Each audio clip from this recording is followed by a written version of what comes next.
What's going on, people? Welcome to YouthViewz. Harry Khan here, bringing you political news as it should be in its most truthful and honest account possible.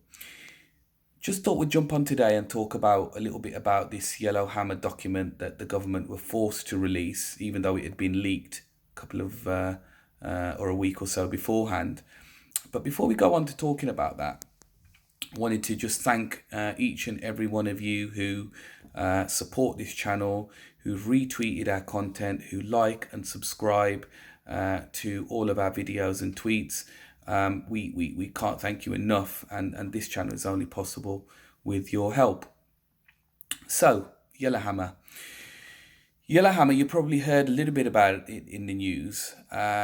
This was the document that the government have themselves released, which gives an analysis of what the consequences of a no-deal Brexit would bring.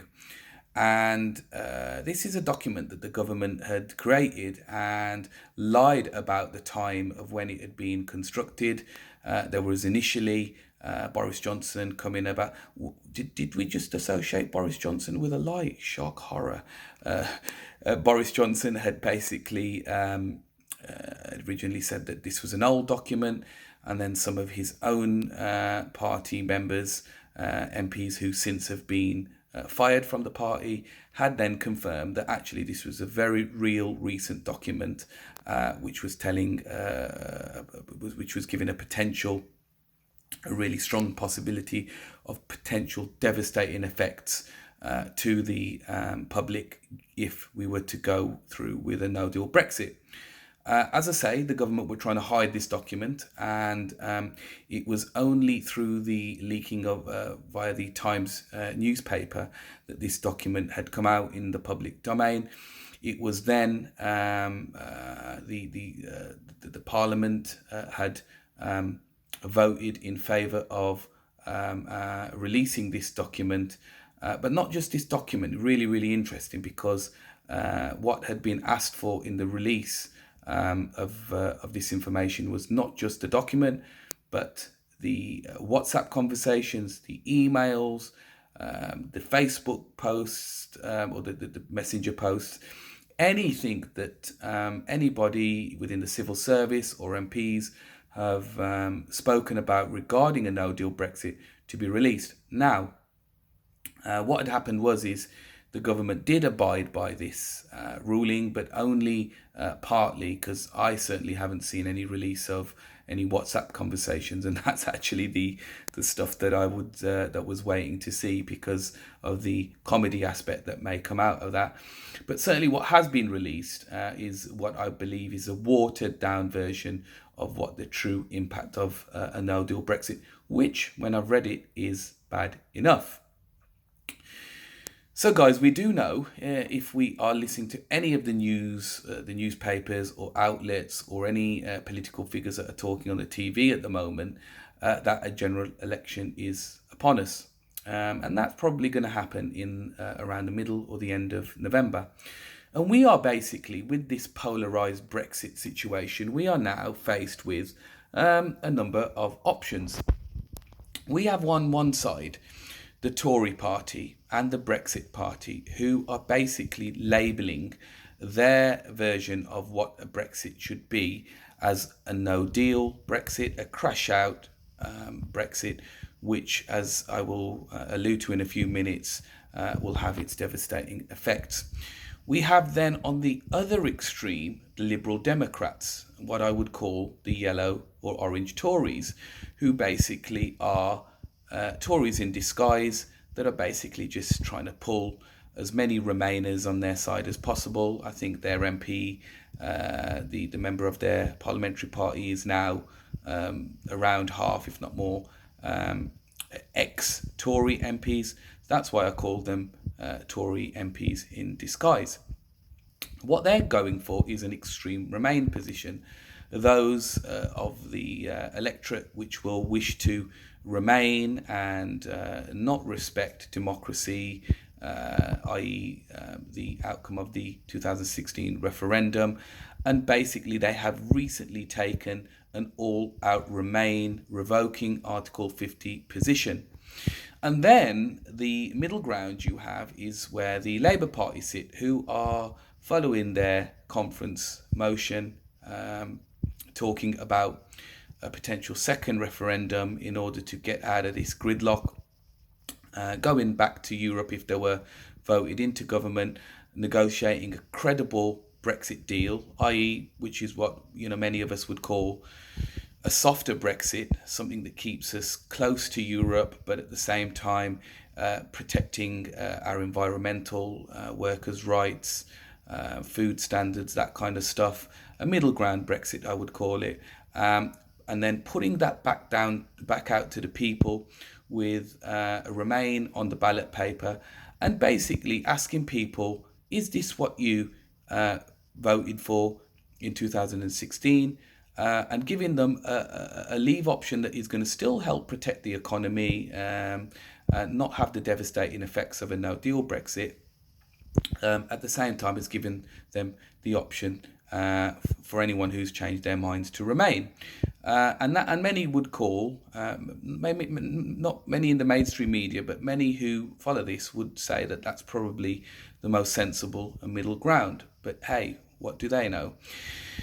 Anyway, coming back to this Yellow Hammer document, and really what I want to do is talking about this. I want to appeal to potential voters who voted for Brexit, and it's unfortunate that we have now your Nigel Farages and your Boris Johnsons of the world who are at this moment in time labelling their own version of Brexit as the true Brexit. Now the reality is there are hundreds of types of Brexit that have been talked about, that we will never know that when those 17.4 people went to the ballot box and voted for Brexit, whether that version of Brexit was what they wanted when they put a little cross in that ballot box, or was it something that they wanted that wouldn't necessarily that allow us to leave the European Union but still protect their jobs and their living standards.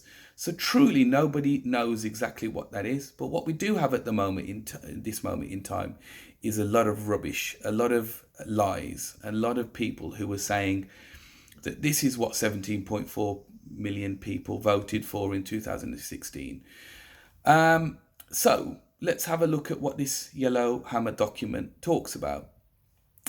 It talks about initially the shortage of fuel.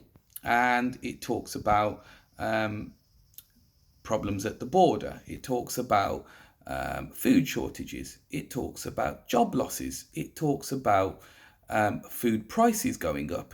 And as we know that where there is a shortage of fuel anywhere in the world, that stops lorries and trucks and freight moving. If that stops freight moving, then it stops stuff coming into the country. We could go into more detail about tariff prices and whatnot through a no-deal Brexit. But let's just stick with the basic stuff. If there are shortages of freight moving into the country, there's clearly going to be supermarket stock that's not going to be there. When we talk about medicines, we talk about the shortages of medication. We talk about the fact that people will die from this. Now, this is what I wanted to do. I want to appeal to those of you who voted Brexit and those of you who may or may not have known about some of these consequences. Did you really vote for this? Did you really vote for shortages of fuel for a number of months? Did you vote for queues of hours upon days at the borders, which will stop stuff coming in and stop stuff coming out? Did you vote for job losses? Did you vote for your own job to be lost? Because that would be interesting. We hear about jobs up and down the country that have been lost in the car industry. Was that you? Did you vote for that? Because I don't think that you would have done, right? And then we have this we're British and we'll get through this. And absolutely, we would get through much. There's no doubt about it. But did you vote for that devastation? And what are the chances that we will get through this in a nice, decent manner? Now, then we talk about the people at the top, the people who are pulling the strings on this, the 1%, the people who are so filthy rich that none of this will ever affect them. This will affect the common man. This will affect people like you and me who are either middle income earners or low income earners. And actually the Yellow Hammer document does state that the people who, it uses the words low income earners, this no deal Brexit will affect you most. It will result in job losses. It will result in stuff not moving into the country. It will result in medical shortages. It will result in people dying. Now, you can look at this very selfishly and think, this doesn't really affect me, so I'm not really bothered. I won't talk about it. But actually, people will die. And I think that's where we need to talk about this great middle ground that the mainstream media will not talk about. The mainstream media will like to polarize this and talk about extreme Remainers on one side and extreme Brexiteers on the other. But I know there are millions of you out there at this moment in time who are scared of a no-deal Brexit. And that's why we make these videos, and that's why we talk about these things, because we want your voice to be heard out there as well. I won't go on too much about this, but when you do get to that ballot box, remember about those choices we talked about earlier. We talked about the extreme Brexiteers who are talking about a no-deal Brexit. And if you don't care about the millions upon millions of people who this will affect, then good luck to you, because you've clearly got that privilege to be able to afford that. Millions haven't.